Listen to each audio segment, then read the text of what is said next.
Padre, gracias por la oportunidad que nos has estado regalando en esta mañana de recordar que tú fuiste, Dios, quien cambió nuestra tristeza, la tristeza de por nuestros propios medios no alcanzarte ni tener el camino directo a ti, Señor, sino de haber andado en unos malos caminos, no precisamente de pecado en el sentido vasto, sino en el pecado más grande, Señor, el no tenerte a ti, el no reconocerte, el no saber que tú estás y te debemos tener presente en cada situación de nuestra vida.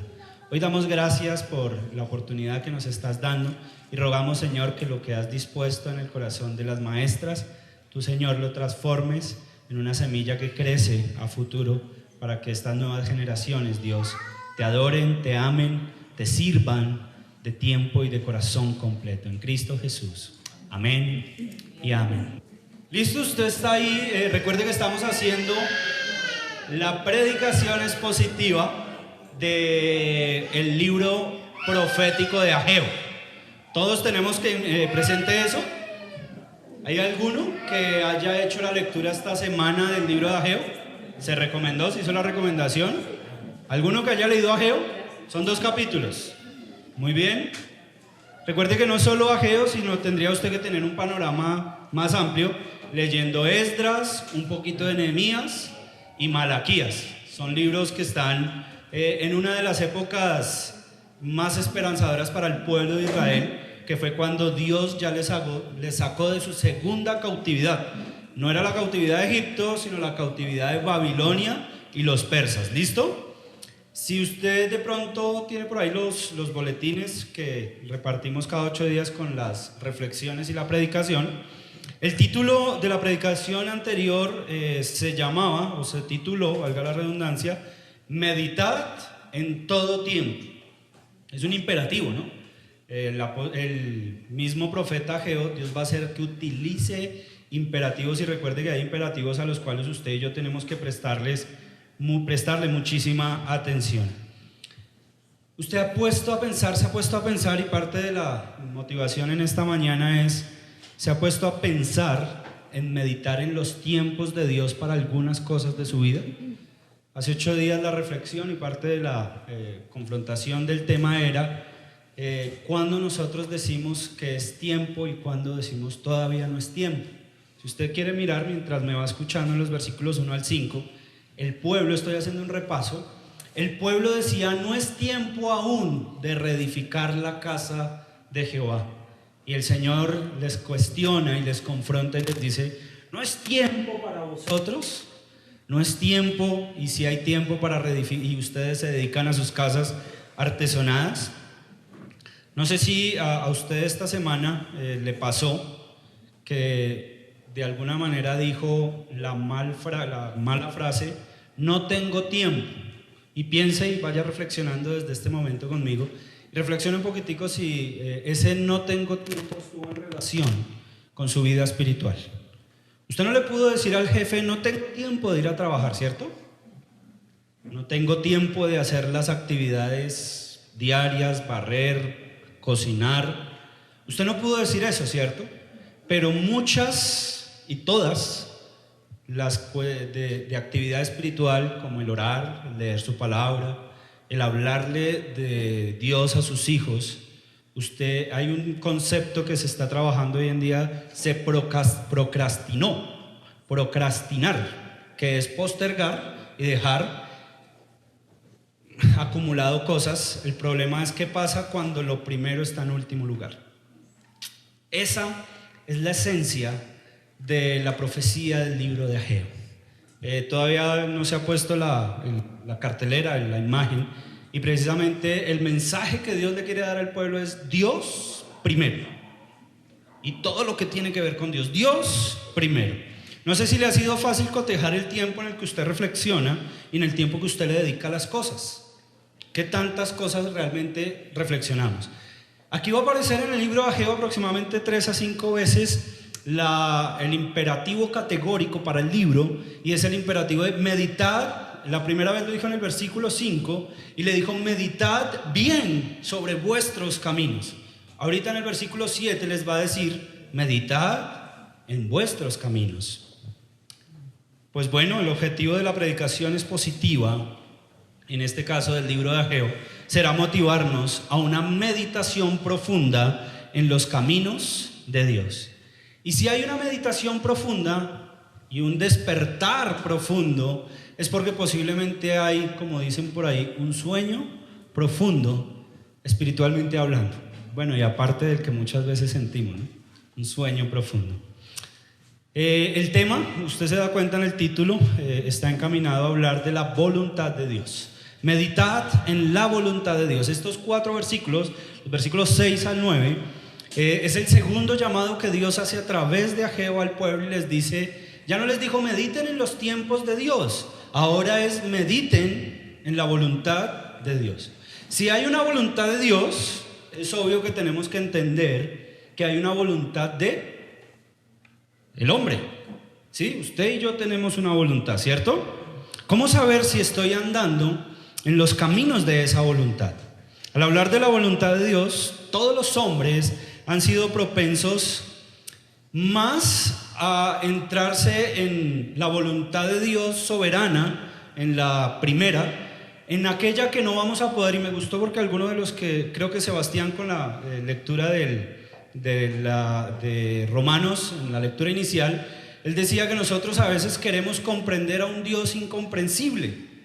Recuerde que la Biblia nos dice que Dios es incomprensible en muchos de sus casos, pero no es incognoscible. Es decir, usted lo puede conocer. Hay cosas que usted y yo no vamos a comprender de parte de Dios. En este caso, los hombres han sido más curiosos a decir cuál será la voluntad de Dios respecto a muchos temas, y queremos llegar a saber lo que no podemos comprender. De esta manera, nosotros terminamos ignorando la presencia de Dios y a la vez nuestro testimonio de la voluntad de Dios en los más mínimos detalles de nuestra vida. Yo quiero preguntarle, ¿cómo se ve la voluntad de Dios mientras usted barre? ¿Cómo se ve la voluntad de Dios mientras que siembra? Mientras que posiblemente está cogiendo el transporte para ir al trabajo, o el cliente que está atendiendo.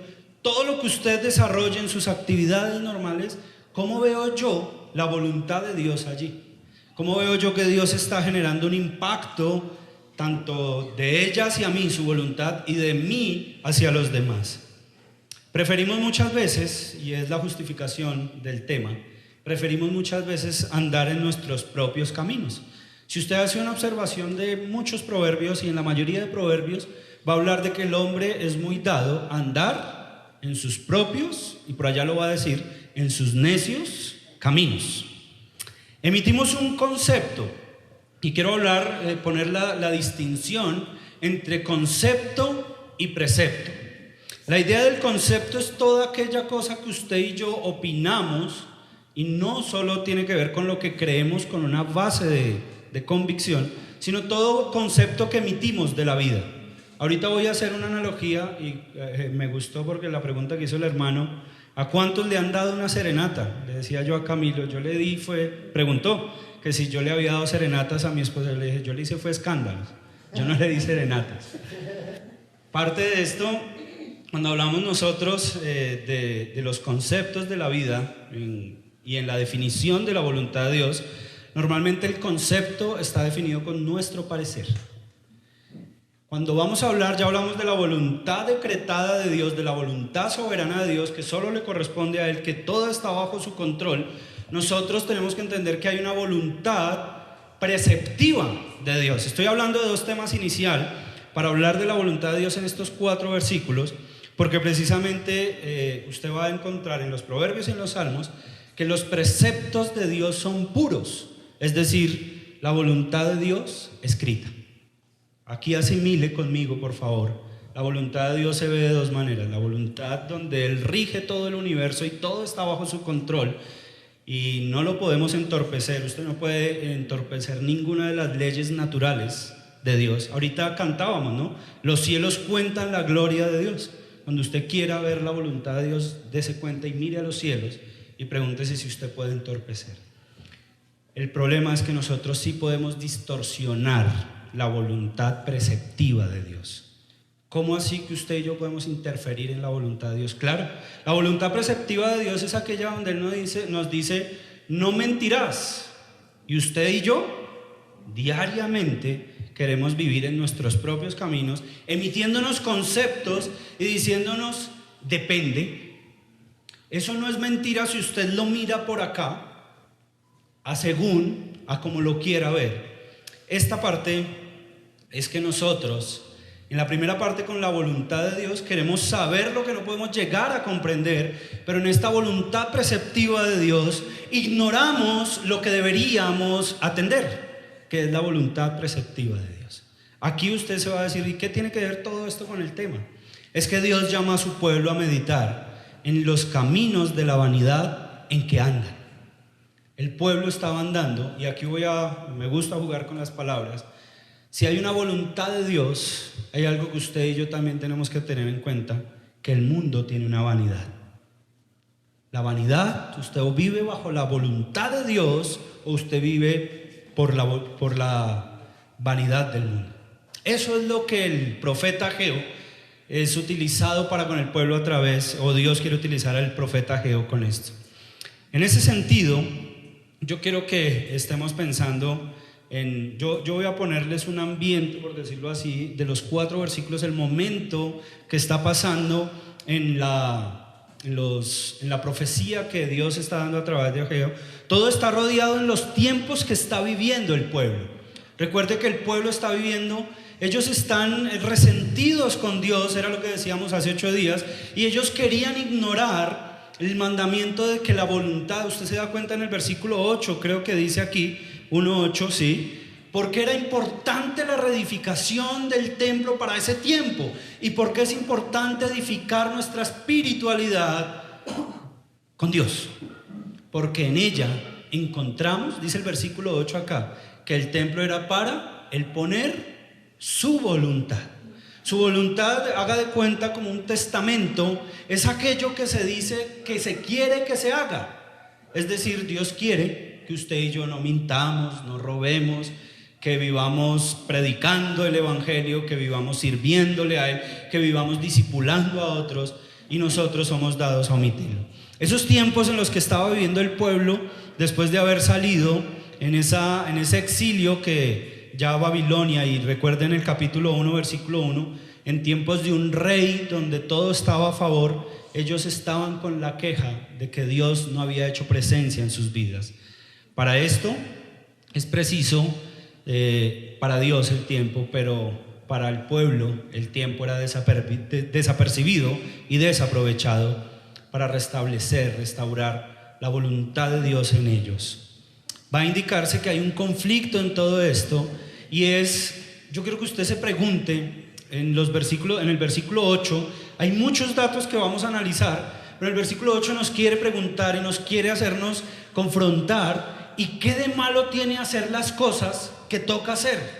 Es decir, ¿qué de malo tiene el hecho de sembrar, el hecho de barrer, el hecho de cualquier actividad? ¿Qué de malo tiene? ¿Y por qué no está excluyendo? ¿Por qué no está incluyendo la voluntad de Dios? De ese tipo de preguntas en las cuales vamos a hacer una introspección es precisamente qué tienen que ver las actividades más simples de la vida con la voluntad de Dios. Todo esto va a llegar a un clímax en el momento donde va a verse la advertencia de Dios. Es impresionante, usted se va a dar cuenta ahorita que si quiere vaya y hágase gráficamente esto, por favor. Va a aparecer un monte en el versículo 8, ¿sí? Y el versículo 8, Dios le dice a través de Ageo al pueblo que suba, ¿cierto? Que suba a ese monte. Pero parece ser que el pueblo tenía que estar lo más cerca de Dios. Los montes querían representar en esa época el estar lo más cerca de Dios. ¿Se acuerda cuando Dios le entregó las tablas a Moisés? ¿De dónde estaba? En el monte. ¿Dónde fue transfigurado Jesús? En un monte. Y precisamente yo quiero que usted se imagine el monte acá, y Dios hablando a través de Ageo, y todo el pueblo estaba a este lado del monte, pero ellos se querían resistir y no querían subir al monte, porque no querían bajar otra vez a lo que Dios tenía, y era algo mejor a lo que ellos pensaban. Ellos a este lado del monte pretendían tener su confianza y seguridad. Pero ellos suben y encuentran que hay una dependencia y una estabilidad para ellos. El mismo Dios les plantea que su voluntad era precisamente el reedificar la casa de Dios, no solo por tener ladrillos, sino sencillamente por empezar a identificarse como el pueblo de Dios. Yo le preguntaba ahorita y quiero que conecte el tema con todo esto. ¿Usted ha cantado alguna vez una de las dos versiones de la canción Los Caminos o El Camino de la Vida? Normalmente se hace en qué época, o no solo en qué época, como para qué situaciones, ¿no? Bueno, el vallenato es más movidito y es el más conocido, ahí aparece.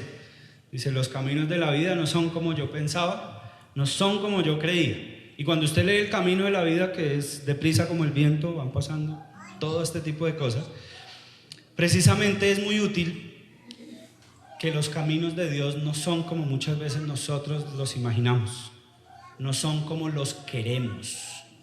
Pero nosotros a veces decimos, yo quiero seguir a Dios, yo quiero estar en la voluntad de Dios, pero déjame, yo trazo el camino que yo, Dios, en una soberbia quiero pretender. Todo esto para conectar de alguna manera y ayudarnos a reflexionar en un proverbio es interesante que el libro, la profecía de Ageo, le trae una cantidad de versículos para apuntar, pero no me gusta. Yo los voy a nombrar y si usted es de los que apunta, me parece que se los lleve. Pero por ejemplo aquí aparece un proverbio, es el Proverbios 14:12. Hay caminos que al hombre le parecen caminos de bien, caminos derechos, pero su fin es un fin de muerte. De esto yo no quiero que usted exagere como ese camino que piensa que es el camino que va al abismo. Hay muchas de las cosas en las cuales usted y yo muchas veces pensamos que estamos haciendo bien, pero realmente nos estamos haciendo un daño.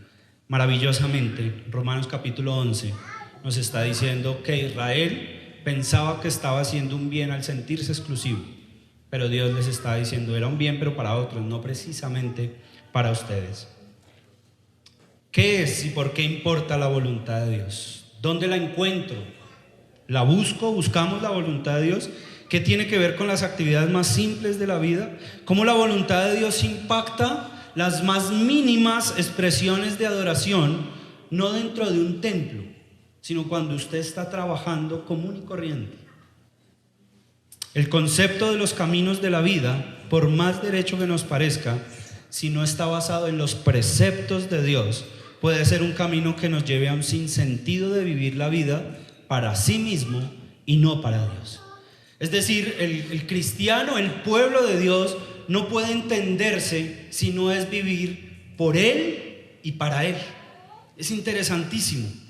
Yo quiero que usted se dé cuenta allí en el boletín, vamos a hablar de las prácticas vanidosas de vivir en un mundo que está fuera de la voluntad de Dios.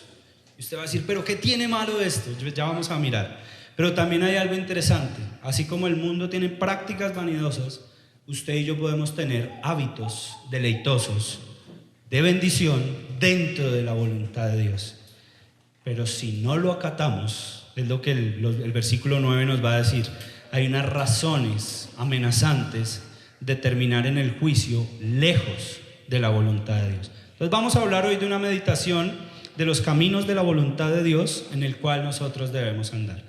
Lo primero que nos va a decir el versículo 6 y 7, ya nos vamos a entrar allí, y dése cuenta que lo que me llama la atención, el versículo 9, Dios dice del pueblo que el pueblo que estaba haciendo, corría, cada uno a sus propias casas. Es decir, nos va a estar hablando de los afanes de este mundo. Y lo primero que vamos a ver en el versículo 6, que hay muchas cuestiones que analizar, en el versículo 6 nos dice que el pueblo tenía una preocupación por vivir en la vanidad del mundo que vivían. Recuerde que hace 8 días decíamos del contexto que el pueblo venía de haber visto los mejores jardines de Babilonia, los mejores jardines de Nabucodonosor, en los cuales él dijo, este es mi reino y esto nadie lo destruye. Y ellos vieron las casas, el templo artesonado de Nabucodonosor, y ellos salieron después de haber visto su templo destruido. Dijeron, ¿para qué vamos a edificar un templo para Dios si lo puedo edificar para mí mismo? Esa es la preocupación del versículo 6. Dese cuenta las expresiones. Yo quiero que usted, no sé si usted es de los que le gusta meditar y pensar y escribir, ¿qué es lo que está diciendo en cada una de las expresiones que aparecen en el versículo 6? Esas prácticas dentro de esos caminos propios, interesante. La primera que aparece es: sembráis mucho. Mi hermano Germán, ¿esto es desalentador? Sembrar mucho y recoger poco. Y usted va a decir: ah, bueno, el hermano Germán es el único que le afecta porque él es el único que es agricultor acá. Pero usted sabía que Gálatas 6, en el versículo 8, dice que todo lo que el hombre sembrare, eso recogerá. Ahí empiezo yo a tocar. Y Romanos capítulo 8 nos dice que cuando sembramos para la carne, sembramos destrucción. Es decir, ellos estaban, y hay algo interesante, aquí el versículo 6 y 7, o el versículo 6 específicamente, pareciera que no es nada malo. Y usted va a decir: no es nada malo. Sembrar, ¿qué más? Comer, beber, vestirse y trabajar. ¿Qué de malo tiene eso? Lo interesante es que no hay nada malo, siempre y cuando las intenciones suyas no sean hacer su voluntad, sino hacer la voluntad de Dios. El versículo 9 nos va a decir que la profecía de Ageo le está diciendo al pueblo: si ustedes no hacen algo al respecto de las intenciones con las cuales están haciendo las cosas, eso mismo los va a dañar. Cuando habla de sembrar, de comer, de beber, en el versículo 9 lo va a decir, y yo me estoy adelantando pero estoy volviendo. Esto es impresionante: buscáis mucho, ¿y qué? Y halláis poco, y encerráis en casa. Por allá en el Evangelio de Lucas aparece una parábola que es la parábola del rico insensato. Y él dice: encerraré y haré mis graneros. Y el Señor le dice: la cantidad de los bienes del hombre, la vida del hombre no consiste en la cantidad de los bienes que posee. Mientras este hombre acumulaba y acumulaba para hacer tesoros para sí, dice aquí el versículo 9 que es lo mismo: con un soplo Dios puede terminar cualquier cosa. El versículo 6 nos va a dar unas expresiones y nos va a preguntar, nos va a ayudar a reflexionar qué buscamos cuando andamos en la necedad de nuestros propios caminos. Y recuerden que si el fin del camino que pensamos que es derecho pero no es camino de Dios es un fin de muerte, el fin de muerte siempre va a tener un inicio. O sea, para que se llegue allá es porque tuvo un inicio. Los inicios están en el versículo 6. Y precisamente es iniciar a vivir para sí mismo, es empezar a morir para Dios. Y esto es un mensaje y precisamente directo para el pueblo de Dios. Porque el pueblo que no es de Dios está muerto. Pero el pueblo que comienza a vivir para sí, empieza a morir para Dios. Lo primero que vamos a ver en el versículo 6, sembráis mucho y recogéis poco, es una inversión exagerada, inerte. Es decir, usted le puede dedicar muchas cosas, mucho tiempo a muchas cosas. Y la cuestión de los versículos 1 al 5 nos estaba repitiendo, nos estaba recordando que hay muchas cosas en las cuales nosotros dedicamos mucho tiempo que no son para nada provechosas. Ellos estaban sembrando. Aquí hay algo interesante. Pareciera que todo fuera el producto de algo natural. Es decir, usted tiene que sembrar algo, va a salir algo. Pero el resultado de cada una de las cosas en las cuales usted y yo sembramos, ¿de quién depende? De Dios. Más adelante, y es interesante porque el Señor les dice: ustedes pueden estar pidiendo lluvia y la lluvia puede venir, pero la lluvia puede llegar a ser para destrucción. Entonces, ¿para qué están pidiendo? Santiago capítulo 4, hablándonos de la oración, nos recuerda que muchas de nuestras oraciones no son oídas porque son ¿para qué? Para nuestros propios deleites. Interesante que usted va a ver en el versículo 6 lo que puede ampliar en el capítulo 6 de Mateo, los versículos 25 al 33. No os afanéis porque comeréis ni qué beberéis, porque Dios cuida de vosotros. Es el mensaje de Jesús a sus discípulos hablándoles del afán y la ansiedad. Parece ser que ellos estaban corriendo en un sinsentido detrás de las cosas de este mundo. Y yo le quiero decir, ¿qué de malo tiene? No tiene nada de malo siempre y cuando su intención sea adorar y reconocer a Dios. Dice el versículo 6 en la segunda parte: coméis y no os saciáis. ¿Será que comían mucho o estaban comiendo muy poquito para no saciarse? Pues eso tiene la raíz de lo que viene atrás. Pues cómo iban a saciarse si lo que sembraban era mucho pero recogían poco. Pero aquí hay algo importante.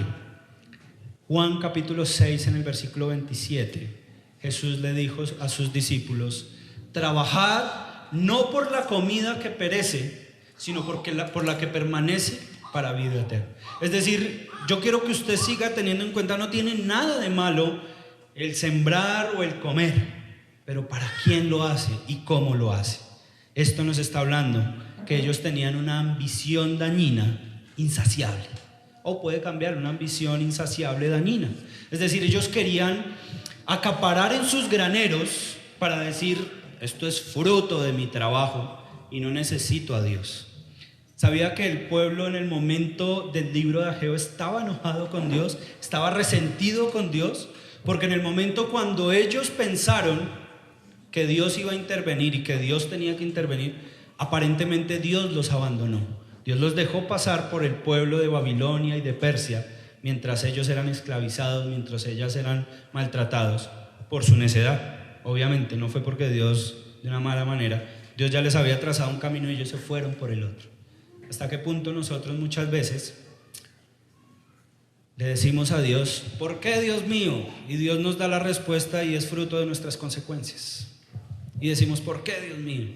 Aquí el versículo 6 nos dice: os vestís y no os calentáis. Pensaba yo, curiosamente, esto es como de alguna manera comprar ropa abrigada para la costa y que no me quite el frío.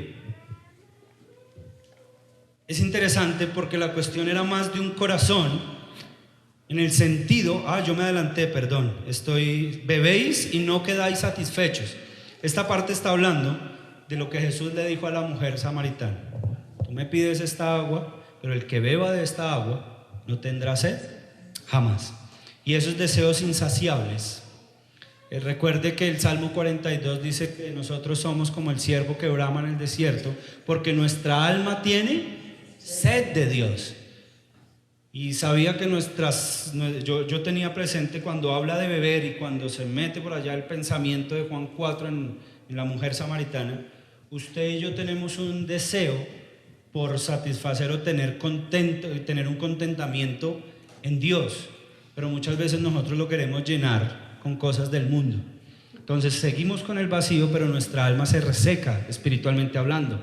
Esto es lo que está pasando con el pueblo. El pueblo quería tener su seguridad, su confianza en las cosas externas, en las cosas del mundo, en las cosas que son medio, mas no son el fin, sino precisamente no eran Dios, y esos deseos insaciables iban a ser insatisfechos. O sea, ellos podían, haga de cuenta que usted tiene mucha sed y puede tomar mucha agua de mar y va a quedar insatisfecho. Al contrario, va a quedar con más sed. Esto es cuando usted y yo nos dejamos llevar por la preocupación por vivir en la vanidad de este mundo. La cuarta parte: vestís y no os calentáis, ya les adelanté un poquitico. Y Jesús también habla en Mateo 6:25, donde le decía: no os afanéis, ¿por qué habréis de vestir? Y el problema no es tanto qué habéis de vestir, sino precisamente esto se está estableciendo en una situación más de, ponga el ejemplo, de no solo la ropa, sino la calidad de la ropa. Ellos querían tener lo mejor de lo mejor, pero sin tener en cuenta a Dios. Usted va a decir: pero esto pareciera acultural. Y sí, es acultural de toda época, porque precisamente Dios le está diciendo a su pueblo en todas las épocas: el contentamiento o el gozo, la tranquilidad, la seguridad no depende de las cosas que tenemos. Y es interesante, porque parece ser que Dios le está diciendo: encárguense de mi casa, que yo me encargo de sus necesidades. Y eso está establecido. Es interesante que para esta época del libro de Ageo, para hoy, en cristianos y no cristianos, nos falta todavía creer que Dios cuida de nuestro alimento, nuestra vivienda y nuestro vestir. Todavía dudamos de eso. Y ese mensaje no se hace anticuado para todas las necesidades que hoy el mundo nos quiere vender. Antes sufríamos porque no teníamos casa, carro y otras cosas. Hoy los muchachos están sufriendo porque no pueden conocer el mundo. ¿Hasta dónde vamos a quedar satisfechos? ¿Cuándo es suficiente? Y yo no estoy diciendo que usted se vuelva un amargado y se quede encerrado en su casa solo hablando de Dios, pero siempre y cuando usted reconozca que vivir para los propios deleites es un sinsentido de una falsa seguridad del pecado de la soberbia. La soberbia no es solo ser altivo, la soberbia es querer vivir sin Dios. Y tanto creyentes como no creyentes muchas veces queremos vivir sin Dios. Queremos vivir con Dios, el que nos beneficia.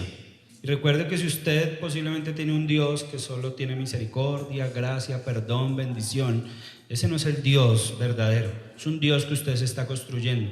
Ahorita al finalizar vamos a hablar que para esa época y para todas las épocas nosotros nos levantamos unos ídolos en los cuales queremos poner nuestra confianza. Y es interesante la última parte del versículo 6, que ellos tenían un esfuerzo excesivo, insatisfactorio. Ellos estaban trabajando, esta frase yo creo que es muy conocida para todas las épocas, estaban trabajando por el jornal, pero haga de cuenta que ese jornal se estaba yendo por saco roto. Allá 1 Corintios 15, 58 nos recuerda que el trabajo para el Señor no es en vano, no se echa en saco roto. Yo no le estoy diciendo solo dentro de una iglesia, le estoy hablando del trabajo que usted hace para la gloria de Dios, mientras que cocina, mientras que cambia un tornillo, mientras que atiende a un cliente. Eso lo podemos hacer o no para la gloria de Dios. Aquí precisamente pasamos al versículo 7 y Ageo le va a decir al pueblo: así ha dicho Jehová. Lo cual Jehová el de los ejércitos, el Jehová que los cuidó guerreando dentro del mismo pueblo de Babilonia, como el Jehová de los ejércitos que los rescató de Egipto, como el mismo Jehová de los ejércitos que va a luchar por ustedes para que establezcan no solo su identidad espiritual y nacional, sino precisamente su identidad como hijos y pueblo de Dios. Ahora el versículo 7 termina diciendo, y hace medularmente, hace el título de esta enseñanza, y es nuevamente un imperativo: meditar. Es urgente. Cuando usted encuentre un imperativo, y yo lo voy a decir todas las veces que sea necesario, cuando usted encuentre un imperativo en las Escrituras, recuerde que es urgencia, es decir, es cuestión de hacerlo ya. No lo procrastine, no lo deje para después. Piense usted un momentico en cuántas veces usted reflexiona, en cuántas veces usted toma tiempo para meditar en el cómo está haciendo las cosas. Hace 8 días hablábamos de cuánto se necesita para evaluar un año, un mes. ¿Cuánto se necesita para evaluar un mes? Una semana. ¿Cuánto se necesita para evaluar una semana? Un día. ¿Cuánto se necesita para evaluar un día? Una hora. Ahora, ¿cuánto de su vida usted la toma para reflexionar, meditar? Pero una reflexión profunda. Una meditación donde usted se concentre solo en Dios. Y aquí precisamente lo que va a cambiar la mala práctica de los caminos propios, de esa preocupación por la vanidad del mundo, Dios le va a decir al pueblo aquí: cámbienlo por hábitos dentro de los caminos de Dios. Y esos hábitos son interesantes porque aunque ahí eran literales y lo que yo le hacía la figura del monte, esto está hablando más de su devoción espiritual diaria. Usted va a decir: ¿esto qué tiene que ver? Dese cuenta. ¿Qué encontraremos? Ahorita pensábamos en el caso de qué buscamos cuando andamos en la necedad de los propios caminos. Ahora, ¿qué encontraremos si profundizamos en el deleite de los caminos de Dios? Y no le está diciendo a usted que se vuelva un ermitaño ni un monje chaolí, nada de eso, para cuestión de meditación. Le está hablando de que usted aproveche y tenga un tiempo para volver a vivir para Dios, para hacer morir al mundo y resucitar el gozo de la vida cristiana, el gozo de su vida con Dios. Nehemías 8 en el versículo 10, a través de este tipo de mensajes, porque Ageo, recuerden que su significado es festivo, es decir, un hombre que estaba alentando al pueblo a hacer lo correcto. Y Nehemías 8 en el versículo 10, Dios le dijo al pueblo: el gozo de Dios es vuestra fortaleza. Pero a veces nos dejamos llenar por las noticias del comunismo, del socialismo, de lo que estamos viendo diariamente y pensamos que eso es lo que a nosotros nos queda. Nosotros tenemos un futuro más glorioso que lo que está pasando en este momento. Volver a vivir para Dios. Versículo 7 tiene que ser a través de una meditación reflexiva. No es una meditación donde usted posiblemente, aquí estamos haciendo una meditación, pero aquí posiblemente usted está pensando en otras cosas, está escuchando el perrito, está escuchando una cantidad de cosas, pero la meditación reflexiva es vayan a lo interior y a lo personal. Ahora requiere de un esfuerzo en la santidad. Yo no quiero ampliarme, pero si a usted le gusta, apunte Hebreos capítulo 12 en los versículos 16 al 20, desde el 14 al 20, hace una comparación el autor de los Hebreos de cuando se está llenando la raíz de amargura. El pueblo dice que no sean muchos como Esaú, que despreciaron o entregaron su primogenitura por un plato de lentejas, y le dice, porque no fue en el monte al cual tenían que ir, al monte de la santidad de Dios y todas las representaciones de los montes.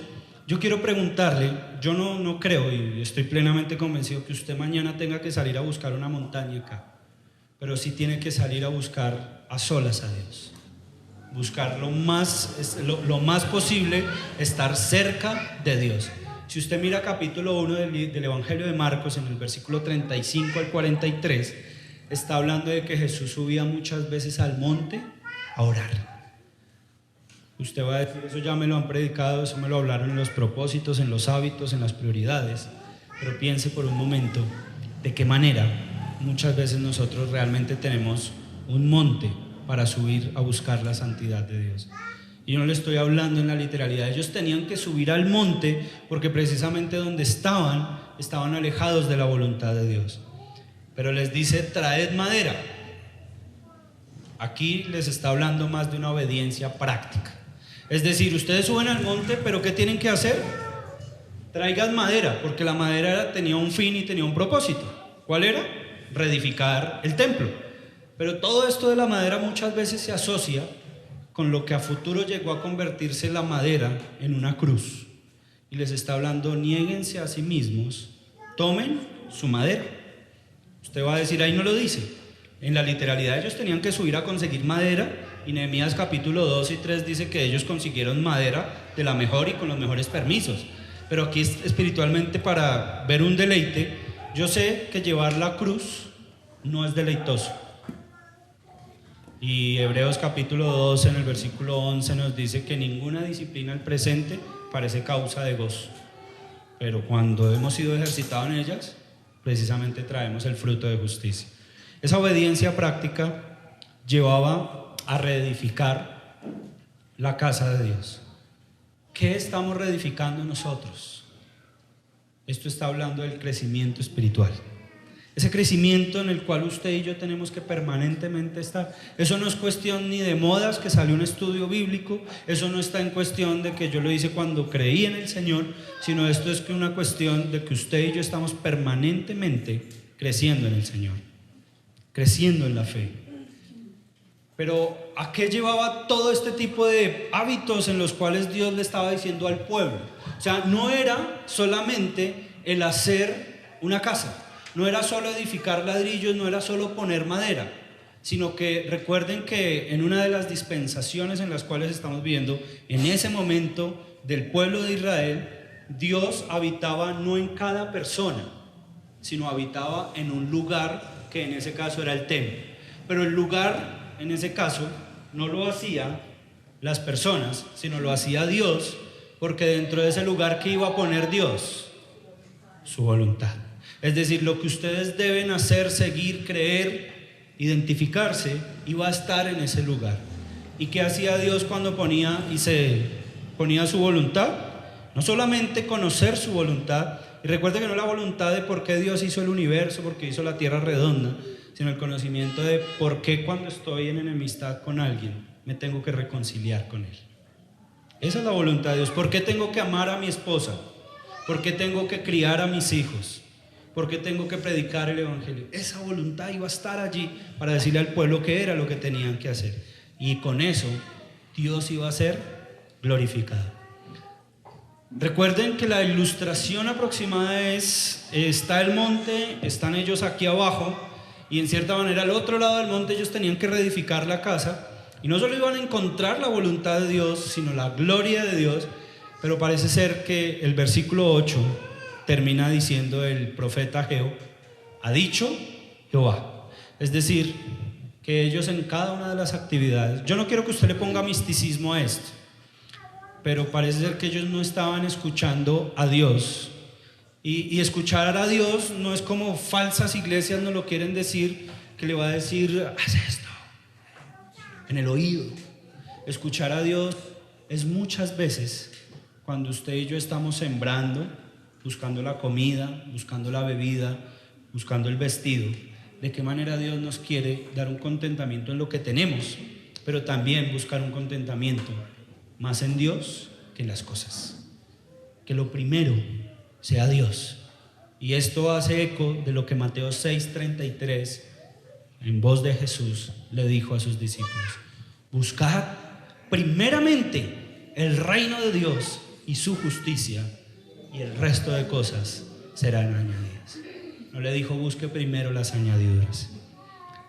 Oír la voz de Dios, ha dicho Jehová, parece ser entender cuando usted y yo tenemos que hacer negocios, cuando tenemos que tener que hablarle a otros, cuando tenemos un disgusto en familia, cuando tenemos que hacer algo y que Dios dirija. Aquí en ese deleite, precisamente lo que Dios quería hacer era que ellos buscaran las riquezas como un deleite, para no poner su confianza en las cosas materiales, sino buscar la dependencia en Dios que le diera la gloria. Aquí hay algo interesante. Yo sé que muchos de ustedes se han adelantado y se podrán adelantar al resto de la profecía del libro de Ageo, y es muy interesante. Más adelante nos va a mostrar qué hizo el pueblo con todas estas palabras y recomendaciones de parte de Dios. Pero Dios aquí, a través del profeta Ageo, en el versículo 9 termina diciéndoles que si ellos no ponían atención, Dios tenía razones de peso para hacer algo al respecto con la actitud de ellos, con las prácticas de ellos. Y es una advertencia que Dios les está haciendo a través del profeta Ageo. Vuelve y les recuerda, y miren que de alguna manera está generalizando todo lo del versículo 6. Les está diciendo ustedes están buscando mucho. En estos días molestábamos con mi esposa y veíamos unas respuestas de Dios a nuestras oraciones bonitas. Y me decía mi esposa: mira amor, mira que estuvimos orando por esto. Y entonces le decía yo a ella: ¿será que si le pido esto y esto, será que no me lo da? Pidiéndole más. Y de alguna manera estaba mostrando en mi corazón que no nos contentamos. No somos satisfechos muchas veces con las respuestas de Dios, que son las respuestas de Dios, y no hay otra cosa que podamos conseguir, y que de esa manera el Señor nos va a decir: con esto, contentos con lo que tenéis ahora. Pero usted está viendo ahí en el boletín que si ellos no ponían atención a ello, iba a haber una devastación por acabar en la vulnerabilidad de la idolatría. ¿Por qué yo le hablo de idolatría?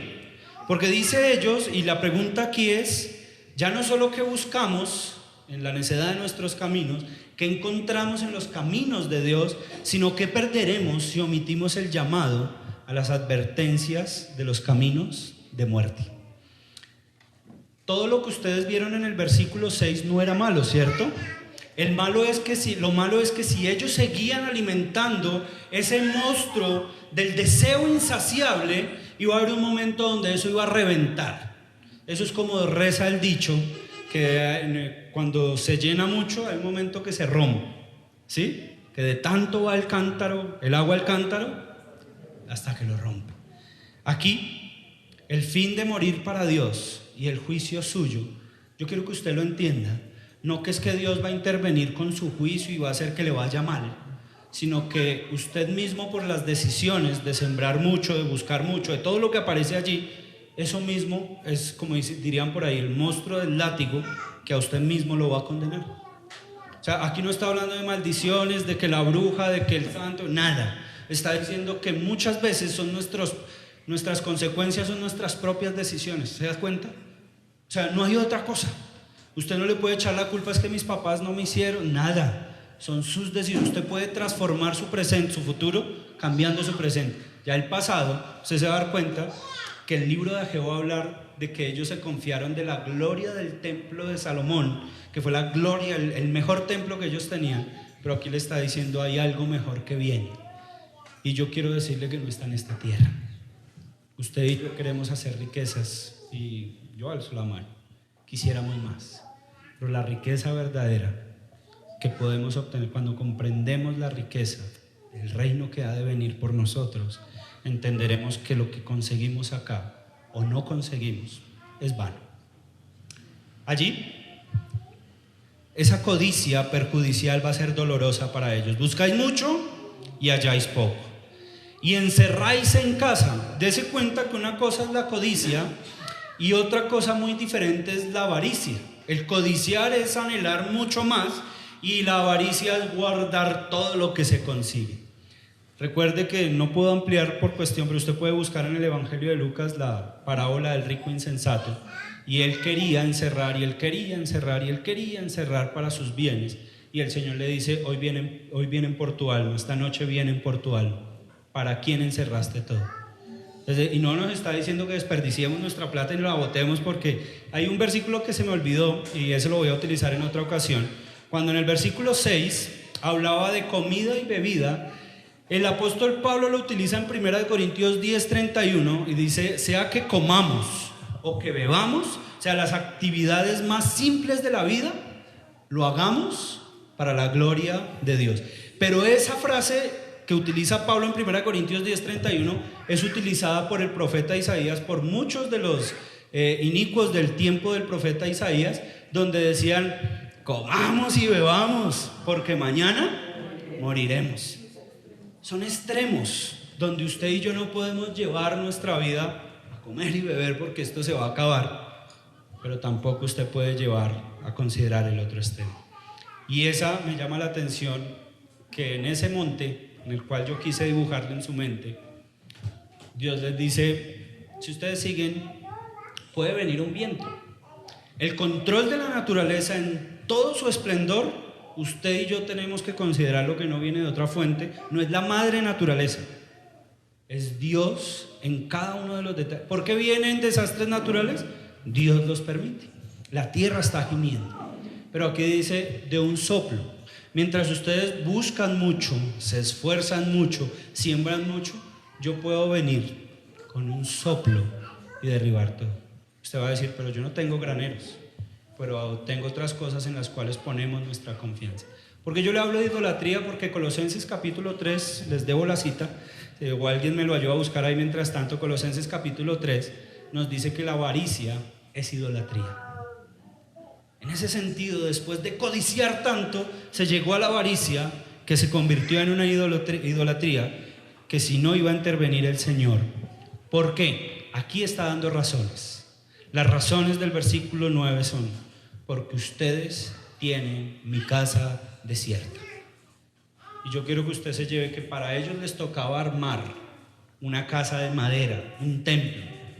A usted y a mí nos toca edificar esta casa espiritual. Hace 8 días veíamos Primera de Pedro 2:5, que dice que nosotros somos templo del Dios viviente y que edificamos nuestra fe como piedras vivas del Señor. Es decir, usted no se preocupe por el templo de Dios, que de ese se encarga Dios. Preocúpese por su templo, que es donde mora el Espíritu Santo. Está hablando de reedificar su vida espiritual.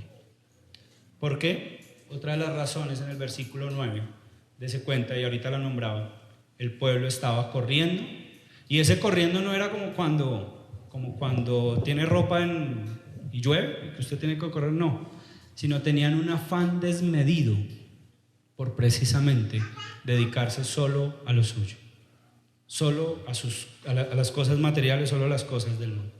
Y aquí precisamente la conclusión de esta parte dice, terminar con tesoros para sí mismo es la perdición de una seguridad perjudicial, con el dolor en el juicio de las consecuencias por abandonar la voluntad de Dios.